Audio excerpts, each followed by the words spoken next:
Starting with the most stunning lady of the day.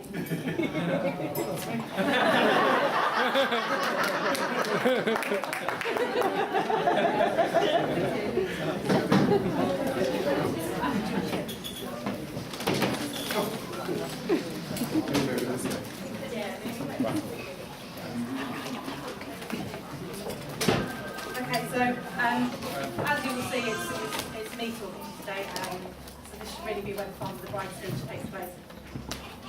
And I could really easily spell some of my feminist ideology about how no man is going to speak for me. Why the speech is only ever made by men. And why should I simply look pretty, which I do. Not say anything. And all that's true, but in reality, I don't have a dad to do this bit. I would have asked my mum, but I tried to think of the stories that she would tell you. There would be something about refusing to wear knickers at the small shop because I enjoyed the wind on my lady parts. And something else about throwing off on my best friend's driveway after trying to convince her I was definitely not drunk when I was about 15 years old.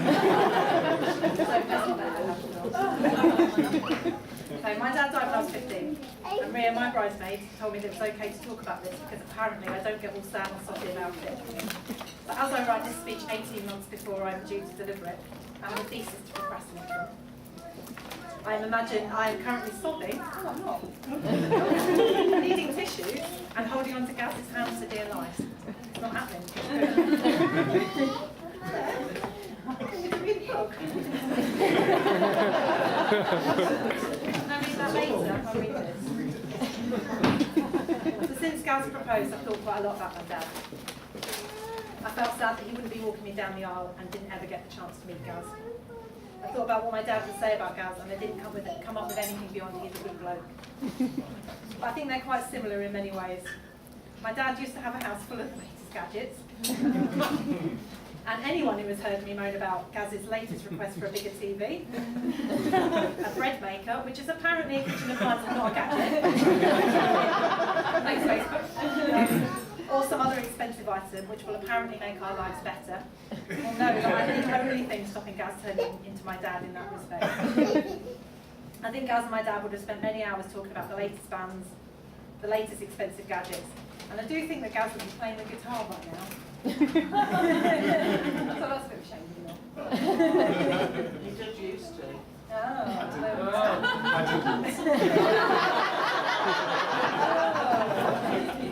okay. I owned a guitar, I didn't play it. Now, no speech at Joe and Gaz's wedding would ever be free of psychology.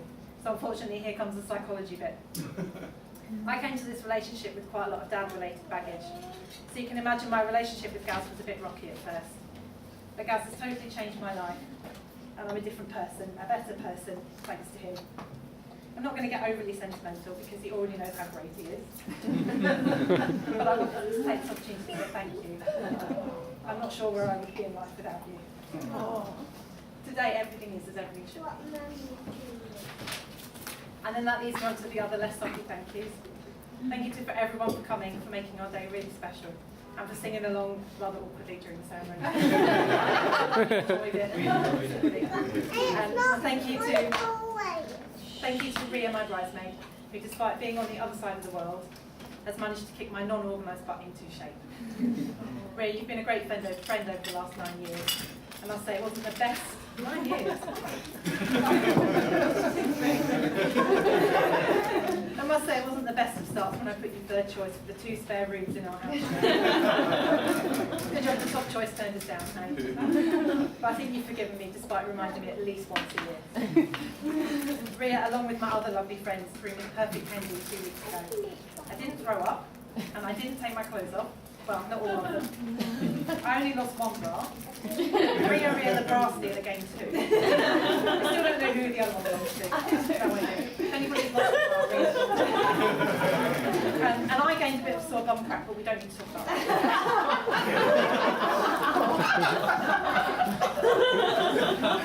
And thanks to my other bridesmaid Vicky for all the help and many hours of shopping. I'm so glad we finally found your dress. You were beautiful. Oh, there you are. You look beautiful. You do. Thank you to the other beautiful bridesmaids, Georgia and Emily, and little Ollie too, because I'm not sure he's happy being called a bridesmaid. Little Ollie, you're good. I love you all very much. Thank you to my mum for supporting Gaz and I with wedding planning. We literally couldn't have done this without you, Mum, so thank you. I'm still glad I didn't ask you to do a speech though. And thank you to my other family who I've thought of as family since I first met them.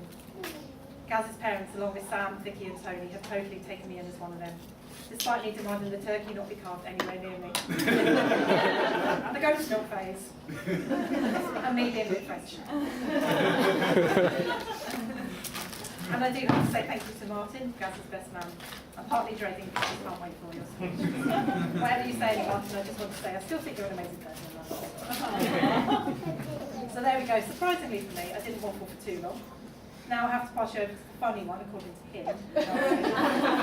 Funny looking. And here would be a lovely opportunity to bang on about gender and identity labelling, but I won't. Thank you. So for today, I'm going to ignore all that and I'm just going to go with it. So I'd like to propose a toast to my lovely husband, Gaz.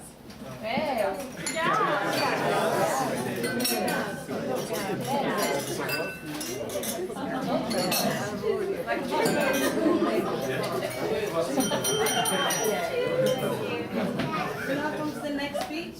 Please welcome to the happiest man. Hello. So, I understand that I'm just the warm-up act for Martin before he tells you a whole pack of lies about me, so I'll try not to keep you too long. I'd first like to thank everyone who's been involved in helping to make today so special. We'd especially like to thank Graham. Where's Graham? Not that Graham, the other Graham. Thank you.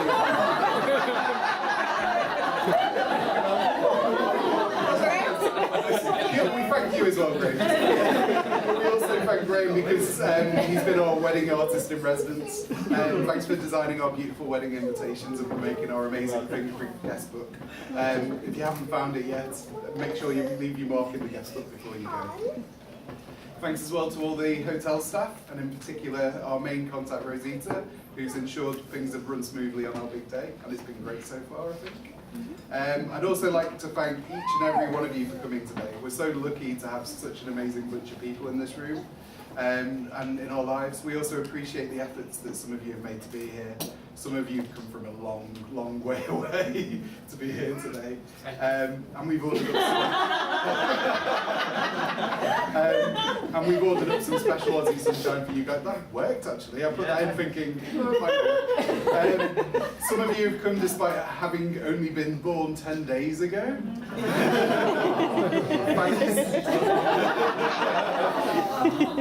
Thanks, Jack Mac. And thanks to Jen and the Big Daddy Mac for getting you here, because we really appreciate the effort you've made to get here. I'd like to thank the Stag Party for an amazing weekend in Berlin. I've always said that it's the people, not the place, that make the party, and I had a great time with you guys. Awooga.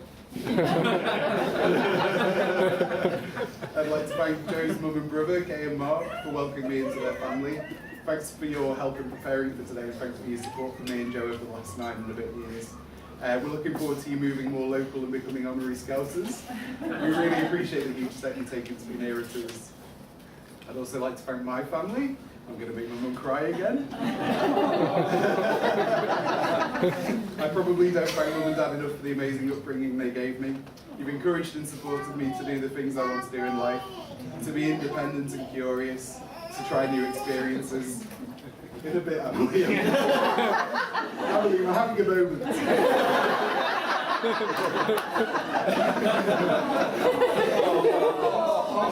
Emily needs a Emily, come on. Oh, Emily. I want to go to mummy. Oh, you want me to take this away from you? Okay, there we go. Back to my mum and dad. You've taught me to... Oh, thank you. Right, okay. You've taught me to be patient and kind, and that a positive outlook and a good sense of humour can get me through most things. Thanks for putting up with my minor acts of rebellion when I was younger, underage drinking, setting fire to Christmas trees, having house parties whilst you were holidaying in Cyprus, etc. And now some toast to make sure your glasses are filled. First, a toast to the bridesmaids, who've done a terrific job today, and I'm sure you'll agree they look absolutely fabulous. To the bridesmaids. Thanks for keeping Joe calm and stopping her from running away. Next, toast to my best man, who, despite being a pathological liar, as you'll find out, has been the best of friends a guy could wish for the last 28 years. We've shared so many memories and experiences, and it's been page change.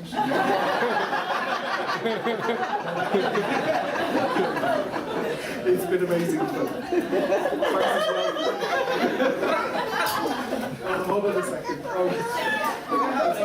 We're having a moment. Thanks as well for all the work you've done to make today work for us. You can be my wingman anytime.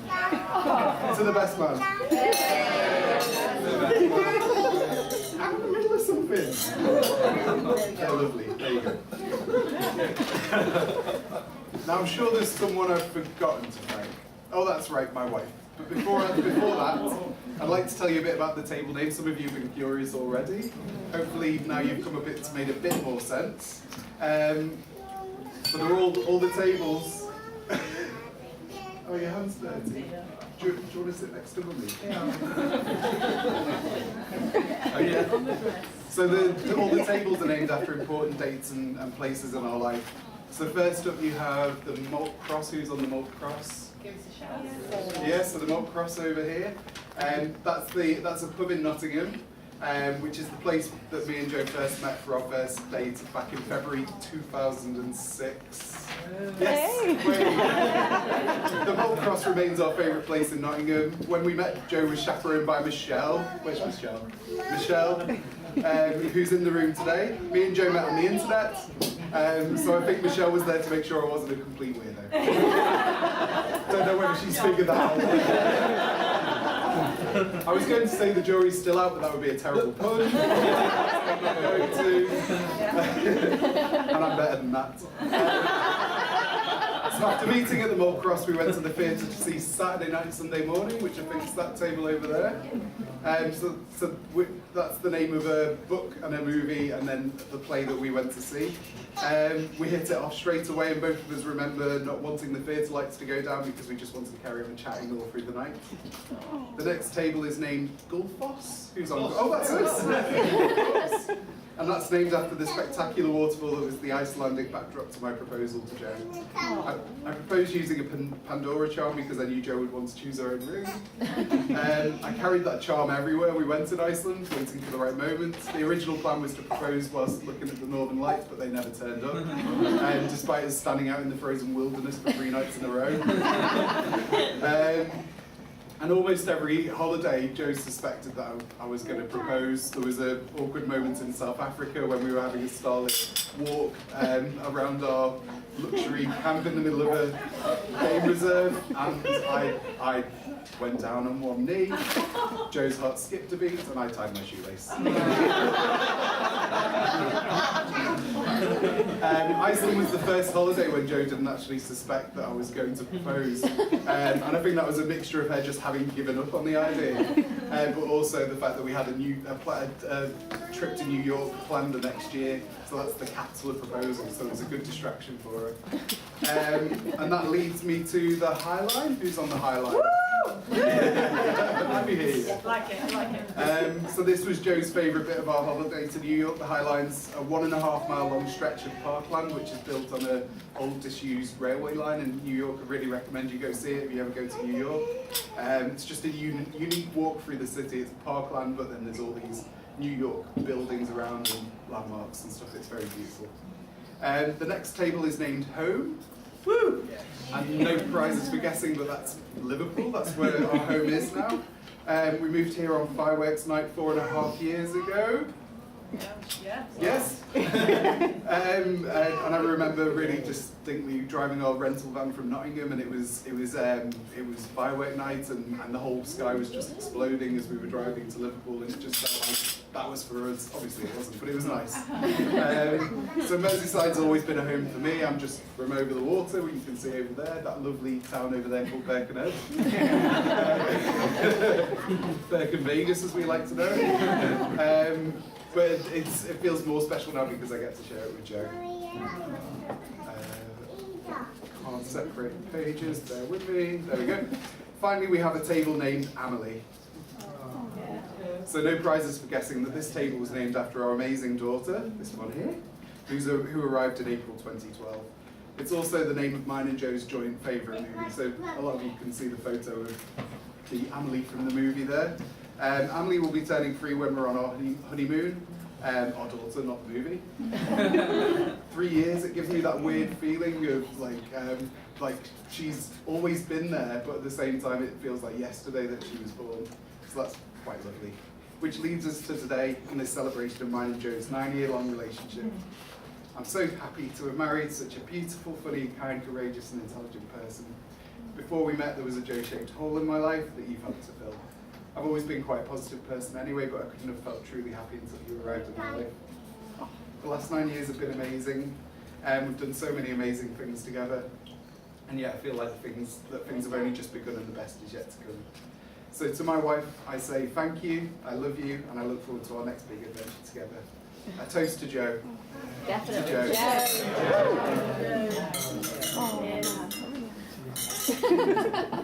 To Joe. Now, with regrets, I guess it's time to hand over to Martin. He's apparently going to tell you some things about me, but it's probably best to take what he says with a pinch of salt. He lives in a fantasy land made of Lego and Tom Cruise movies. And sometimes he gets mine and Tom's life stories mixed up. Introducing the best man, Mr. Martin Hiles.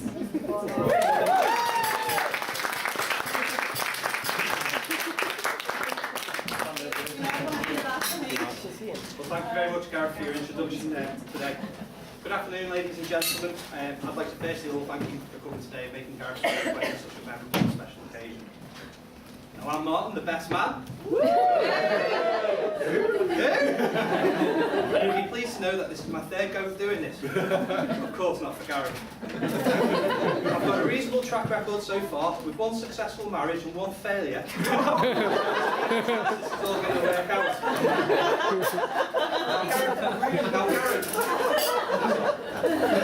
Gareth did bring this up to my attention, and he's warned me that he may have to reconsider having me as best man if my failure rate increased. Well, I'm still here, and I've had the enviable task of preparing this speech. As usual, I've asked all the friends for inspiration, and I quickly realised this wasn't going to be easy or straightforward when I received some of the following replies.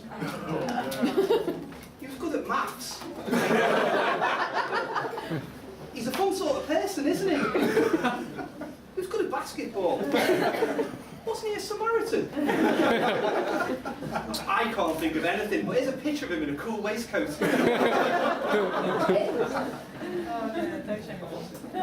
Sam would be so much easier to do. Can you not concentrate on him?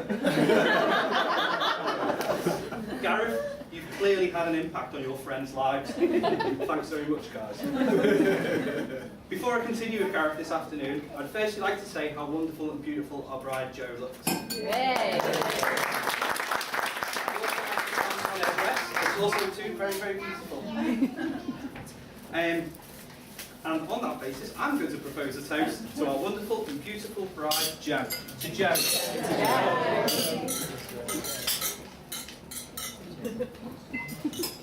I'd also like to say a big thank you to all our bridesmaids this afternoon. That's Ria, Vicky, Georgia and Amelie. You all look really gorgeous too. And I wasn't aware of Ollie, but you're gorgeous too. So thank you very much too. And on that basis, to all the bridesmaids and Ollie. Right, Gareth. Here we go. Gareth and I have known each other for 28 years. We've lived in the same road, and Gareth's mum suggested we should be friends. The rest, as they say, is history. Back in the day, we regularly played Lego, so it's true, Crossbows and Catapult, Space Crusade, Heroes Quest, Monopoly, and the board game Hotel. The latter nearly ending the friendship prematurely when Gareth was caught cheating, and I went on Tony Soprano on it. Thankfully, Vicky was there to sort us out. Gareth and I spent endless hours in our youth causing mischief and wreaking havoc. We enjoyed wrestling, particularly when it involved spitting in each other's faces. We threw boomerangs on top of his grumpy neighbour's RV. We kicked football at his other neighbour's windows. And we just about set fire to any combustible material we could find. Of all the things, though, there was one activity that always gave us the greatest pleasure, and that was, of course, picking on Gareth's brother Sam. Sam, I would like to take this opportunity to unreservedly apologise to you for all those character-building exercises that we had to put you through. Bit late for that, isn't it?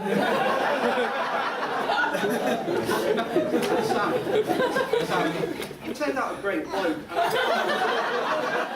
I realise now how lucky, really, Gareth and I was that we didn't follow through with your threats to kill us. Please note, we never picked on Vicky. She was crazy. Early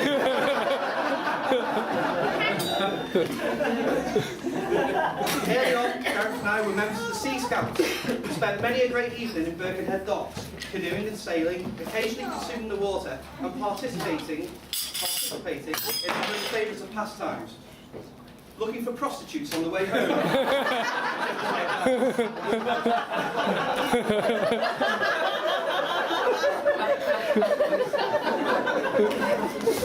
In our teenage years, we would hang out in Gareth's bedroom. In our teenage years, we'd hang out in Gareth's bedroom. Are you going to clarify the why we were looking at Play on words, Gareth. There's more him than me. I don't need clarification.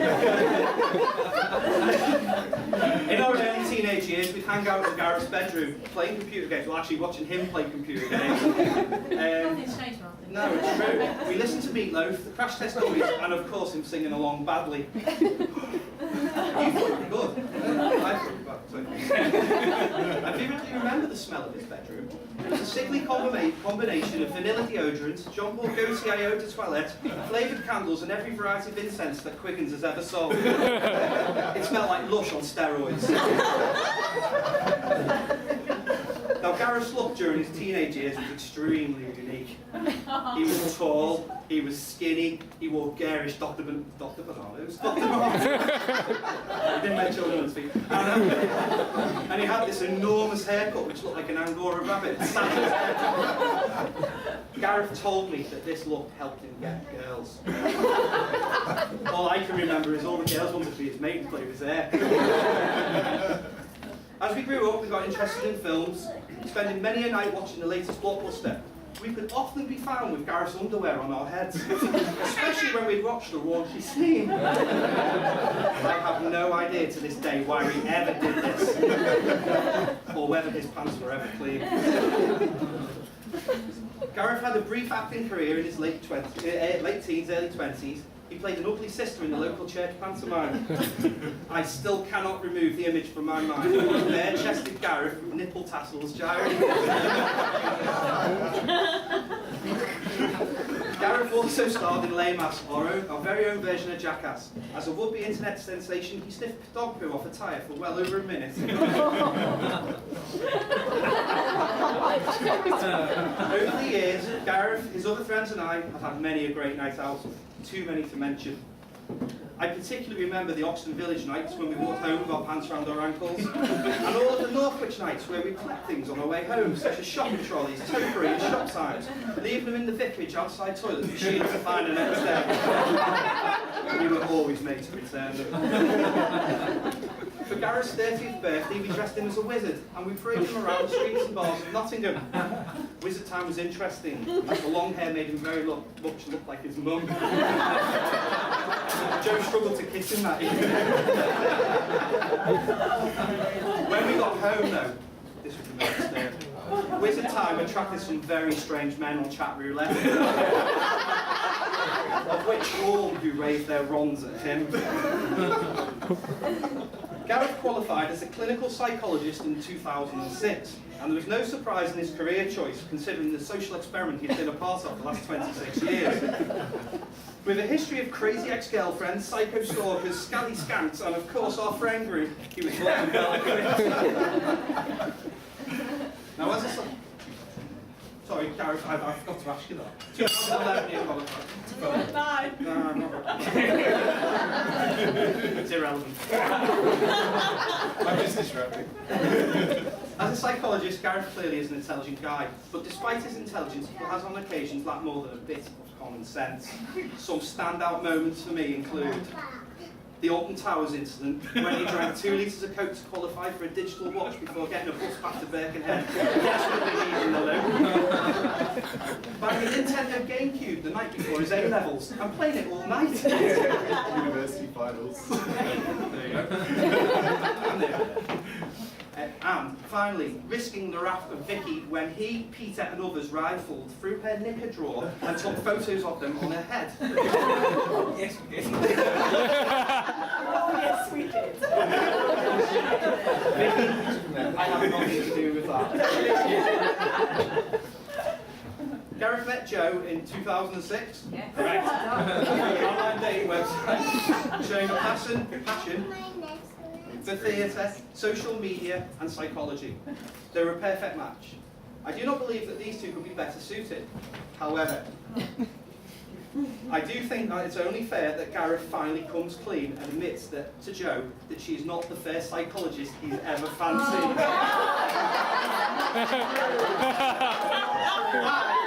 This is the lines I was telling you about. I am of course referring to his weird crush on the big brother psychologist living there, As the story goes, Gareth sent her a letter to become her assistant because he admired her. Fortunately, Linda never responded. She's here tonight. Now, as many of you know, Gareth is a huge Batman fan. Hashtag Batgaz. He's very passionate about who he believes is the best Batman. To prove this point, he took our friend Nick around Forbidden Planet in Liverpool and polled all the geeks in store. Well, the outcome? Well, riddle me this. What do you call it when Batman skips church? Christian Bale! It was one for your mum, that. Yeah. In fact, sorry, I'm finishing soon. In fact, pardon? She found it offensive. In fact, I believe Gareth finally introduced you, Joe, to Batman on your 9th date. Gareth, that's true? Yeah, because it was where dinner,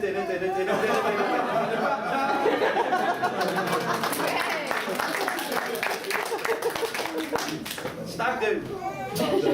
No best man speech would be complete without a mention of the stag. Now, not contented with just a single night of fun, Gareth insisted on a 4-night, 5-day super stag affair. Can I get an awooga from all the stags, please? Awooga! As always, the law of the stag does not permit me to disclose the finer detail.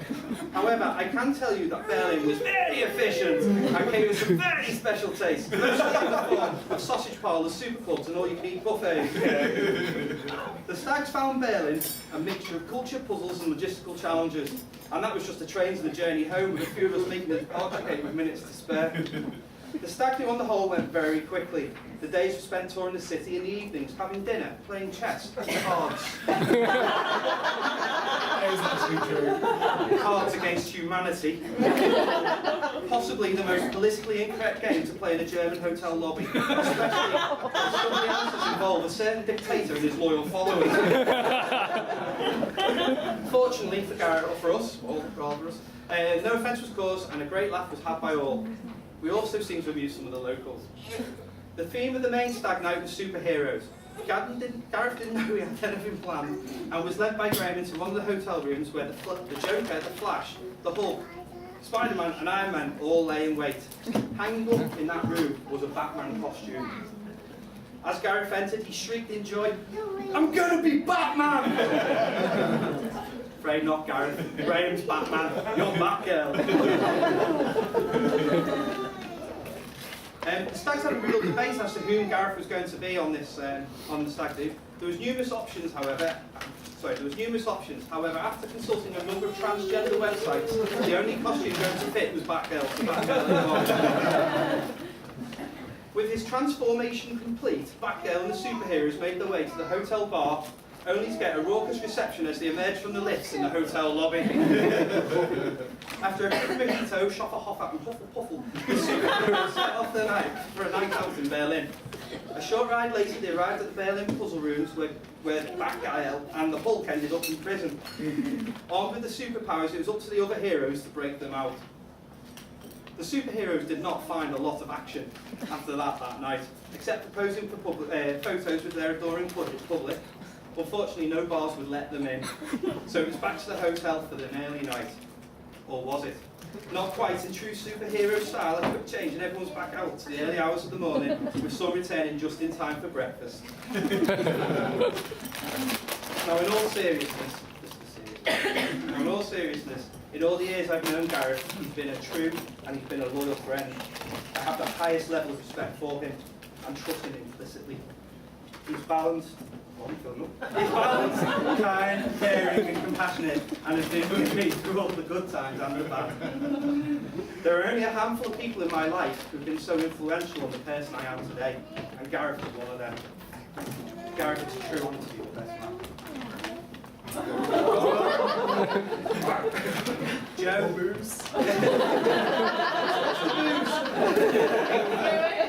Joe, you two have become a really good friend to Kerry and I, and we've had many a happy time together, and we particularly look forward to the future, especially watching Amelie and Ellis grow together. On the subject of Amelie, I'd like to congratulate you both on such a wonderful, beautiful little girl. She's absolutely gorgeous, and she looks fantastic today, don't you?